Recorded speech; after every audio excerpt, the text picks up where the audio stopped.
Hey guys, and welcome to the video. We're going to be discussing Warner Discovery and their recent comments from their CEO, David Zaslav, that their IP is, quote, underused. So let's jump into the world of Warner Media as we discover this movie news. But before we get started, make sure you hit that subscribe button, hit that like button, and stay up to date with all the movie news we have going on around here, guys. So guys, we're going to be jumping into this Bounding into Comics article. David Zaslav reiterates his plan to focus on big franchises like DC, Harry Potter, and Lord of the Rings, says they have been underused. Yeah, I mean, how many years ago has it been since, the last proper Lord of the Rings film came out? Obviously, we had the streaming series that came out on Amazon. They spent a whole load of money making that show, The Rings of Power, and a lot of people kind of they were a bit meh. It's kind of okay. It's not the best. Production value is pretty good, but the story was a bit all over the place. We've got Harry Potter, which is obviously a massive IP. We have, Legacy of Hogwarts that came out, the game, and that was absolutely massive. Millions of people playing it. And we've got DC, which is being rebooted with James Gunn and Superman Legacy, which is coming out in a couple of years' time. So let's read on, guys, and see what it has to say. So Warner Bros. Discovery CEO David Zaslav recently reiterated his plan to have the company focus on its big franchises such as Harry Potter, DC, and Lord of the Rings. I can't see how you can fail if you focus on those, but the thing is, with the Harry Potter movies and obviously the Lord of the Rings movies being so universally beloved, how do you top what's already been done? And obviously, if you come out making a show and it doesn't live up, like a movie or a show, and it doesn't live up to what's previously been done, people are just going to be comparing it. And it's very, very hard to kind of live up to the standard that people expect from these franchises. So, according to the Wrap, Zaslav appeared at Goldman Sachs Communicopia and Technology Conference, where he declared, quote, "One of the other real strengths of Warner Brothers is that we talk about the great IP that Warner Brothers owns. While he notes that they have strong franchises, he went on to explain the company has failed to properly use them. Quote, but for us, the challenge is that our content, our great IP, Harry Potter, DC, Lord of the Rings, that content has been underused." So the current CEO, David Zaslav, he obviously feels that the previous regime who were in charge of these IPs here, they obviously didn't utilize it to their full potential. And it seems like going forward that they definitely want to put these at the front and center of Warner Discovery's kind of content, which is absolutely understandable. I don't know of one person who hates all of these. Obviously, you're going to have a favorite between these, but I don't know of anybody who hates all three of these IPs. And they're so popular, and you want to absolutely try and, get the most out of them that you can without plowing them into the ground, obviously. So, specifically, Zaslav referenced that they let Superman rot, not giving his own film since Zack Snyder's A Man of Steel. They should have made A Man of Steel 2, but that's a conversation for another day. He also noted that in the case of Harry Potter and Lord of the Rings, we haven't done anything with Harry Potter for more than a decade. Obviously, they had the spin-off movies of Harry Potter, which were the Fantastic Beasts series. It didn't do so well. Some people loved it, some people didn't like it so much. It was kind of a bit of a mixed bag. And it looks like they're wanting to go back to the mainline Harry Potter franchise. We haven't done anything with Lord of the Rings either. So, while Zaslav stated the franchises have been underused, he did make it clear he doesn't want to overuse them either. That's exactly what I was saying, guys. It's that very, very fine line between, making the most of your IP and your content that's valuable and putting it at the forefront, but not oversaturating it and not diluting the quality and just kind of oversaturation in general. And I feel like that's what Disney have done with Star Wars. Star Wars, we had the mainline movies that came out once every few years, and then as soon as they start putting it on Disney Plus, it feels like every other month we're getting a new Star Wars series. They've just oversaturated Star Wars now, and it's not as exciting as it used to be. And I hope that they don't do the same thing with the Warner Discovery IPs as well. So nevertheless, he asserted, quote, "We think there's a lot of shareholder value in attaching a 10-year DC, a real plan around DC bringing Harry Potter back to HBO for 10 consecutive years, doing multiple movies of Lord of the Rings." Absolutely, take my money, I'm here for all of it. 10-year DC, obviously we got the first phase of the new DC reboot called Gods and Monsters, and James Gunn has revealed the movies that are coming out for that. Harry Potter's coming back to HBO. They're doing a new Harry Potter show, which is absolutely just really, really exciting. And they're doing multiple movies of Lord of the Rings, which is really, really cool. But trying to live up to the hype that happened around the last trilogy of Lord of the Rings, man, that's going to be a tall order to live up to that quality. So He highlighted that by noting without these franchises, the company's performance is relatively flat. So yeah, he's obviously pinpointed that those three IPs are the main juggernauts within Warner Discovery, and you definitely want to get on those. So, however, he added, quote, "When you put those franchises in, it's the best performing studio in the world. We need to deploy our best capital, and we need to do it with the best creative people in the world." Absolutely. When you're making franchises so beloved, such as Lord of the Rings and Harry Potter, like, nothing but the best. Otherwise, people are going to go crazy. If you come out with a subpar Lord of the Rings movie, people will go ape shit, like real ape shit, like crazy. And they kind of eviscerate it, take it apart, like they did with the, Lord of the Rings series, The Rings of Power. People weren't so hot on that, and people kind of tore it apart. So this strategy should not surprise anyone.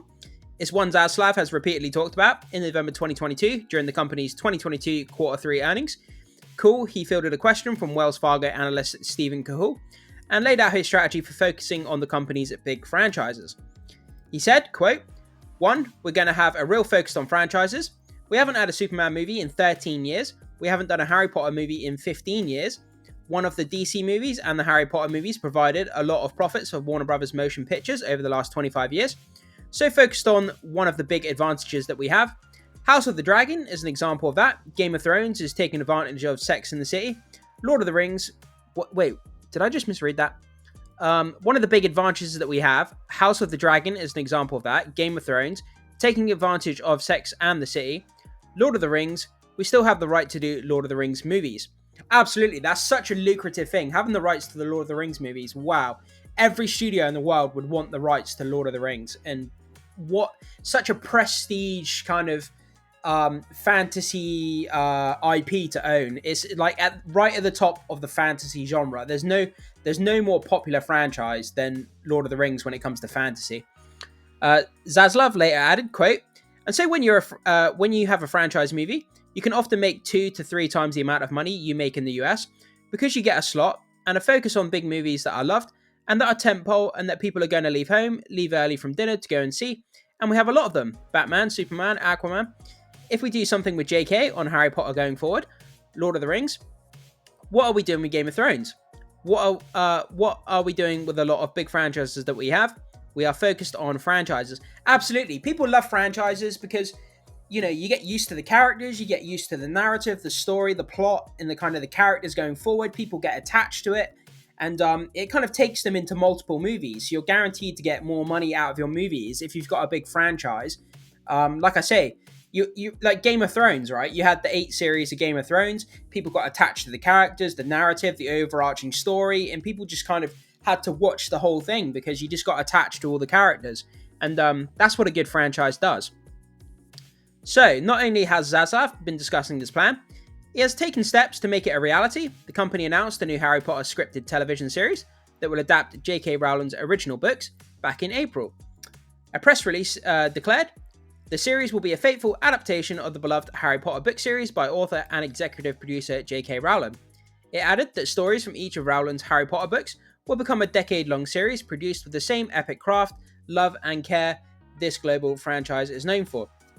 Yeah, the thing is, they don't want to get ahead of themselves here because they're saying it's going to be a decade-long series, and I believe that every single season is going to be based on one book, but you don't want to come out of the gate, you release the first season, people don't like it, you're not going to continue to make all 10 seasons, are you, if people don't like the first season? So, put out one season first, do people like it? Great, put out a second one, and keep going. Don't plan a 10-season show not knowing if people are going to even enjoy it. Like, you don't want to get ahead of yourself there. So, from Max here, we got a Twitter post. "Your Hogwarts letter is here.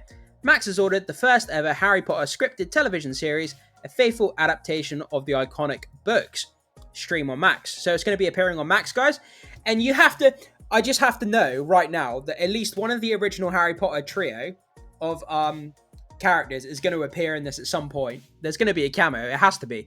If it's set in the present time period, of course.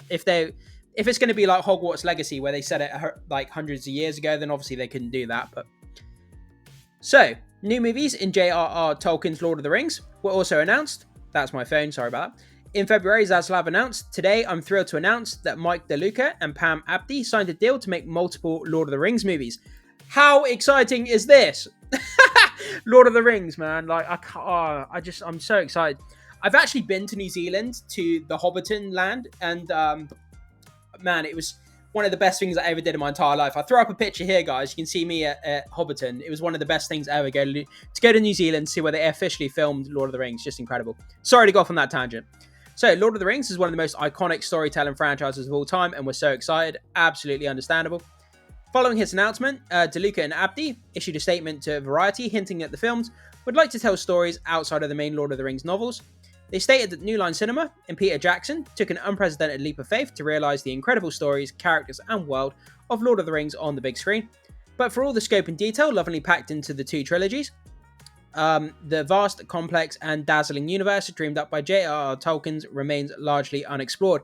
Yeah, guys, there's so much lore, there's so much history, and there's like the amount of time span in the Lord of the Rings as well, like all the different ages that you have, characters and stuff that we haven't actually seen, on the big screen. Yeah, there's so much to dive into that we still haven't seen yet, and I'm really excited to see it. So, Lee Guinchard, I think that's how you say it, CEO of Freemode, the company that holds the rights to Lord of the Rings, also stated, quote, "Following our recent acquisition of Middle-earth Enterprises, we're thrilled to embark on this new collaborative journey with New Line Cinema and Warner Bros. Pictures, bringing the incomparable world of J.R.R. Tolkien back to the big screen in new and exciting ways." He added, "We understand how cherished these works are, and working together with our partners at New Line Cinema and Warner Bros. Pictures, we plan to honour the past, look to the future, and adhere to the strongest level of quality and production values." Yeah, Lord of the Rings is much like Star Wars. People, they hold the lore and history of this franchise in really high esteem. And if you put something on screen that isn't adhering to the lore, or doesn't uphold the lore in the books, people get very, very angry about it. And it kind of happens in Star Wars, it happens in Lord of the Rings. And that just goes to show you how passionate people are about this kind of franchise and this kind of prestige of Lord of the Rings in itself. So, as for DC, James Gunn announced his plans to launch a DC universe with Superman Legacy back at the end of January. And obviously, we have the announcement here. If you haven't seen it yet, guys, make sure you check it out. It's all about Chapter 1 called Gods and Monsters, and it tells you about some of the movies that will be appearing in the first phase of the DC reboot. So first, the DC Studios CEO shared his vision for DCU. "It's one of our jobs, mine and Peter's, to come in and make sure DCU is connected in film, television, gaming, and animation. The characters are consistent, played by the same actors, and it works within one story." Gunn continued, "And if something is outside of like Matt Reeves' Batman or Todd Phillips' Joker or Teen Titans Go, then that is clearly labelled as DC Elseworlds outside the mainstream DCU continuity." So yeah, guys, even though we're going to have a reboot of the DCU with James Gunn going forward, and that's going to be a shared cinematic universe, there's still going to be Elseworld projects, so we're still going to have the Matt Reeves Batman outside of that DCU continuity, and we're still going to have things like Todd Phillips' Joker and Teen Titans Go, so they're going to be separate Elseworld projects, but we're going to have the main DCU rebooted, basically. Not to be confusing. He would later reveal that the first chapter of his DC vision is called Gods and Monsters, and it begins with Superman Legacy. Man, he's got so much pressure coming out of the gate. So James Gunn's going to be directing the first DCU movie, Superman Legacy, and the amount of pressure he must feel, because if they reboot DCU and Superman Legacy comes out and it's a flop or it fails or people don't like it, man, that's going to be real hard to try and reboot DC if your first movie sucks. So the amount of pressure he must have must be crazy. The chapter also includes Green Lantern TV series, a movie based on the Wildstorm characters, The Authority, and an Amazonian prequel series titled Paradise Lost, a Batman and Damian Wayne film titled The Brave and the Bold, a Booster Gold TV series, a Supergirl Woman of Tomorrow film, and ends with Swamp Thing movie. Man, that's the thing I'm looking most forward to, is the Swamp Thing movie. It's going to be like a kind of like a gothic horror type-esque movie based on the Swamp Thing. And man, I'm so here for it. The TV show that they had of the Swamp Thing, guys, if you haven't seen it, go and watch it. It's really good. They cancelled it after the first season though, which sucks. But it's a really good show, so I really recommend watching it if you haven't seen it. So, what do you make of Zaslav's plan to embrace these big franchise properties? I think the guy is very smart. He's absolutely on the ball. You have these huge, they're not just ordinary IP franchises like Harry Potter, one of the biggest things in the world. DC, the same, and Lord of the Rings, man, like the prestige of Lord of the Rings in itself is just absolutely insane. So, you know, using these franchises is absolutely where you need to be. Put them at the forefront. Make sure you make quality content. Try not to oversaturate the market with it, though, which is a bit of a fine line to tread, as Disney's finding out with Marvel at the moment. But yeah, guys, I'd love to know what you think about this. Do you think that he's on the right track to kind of utilize these IPs here?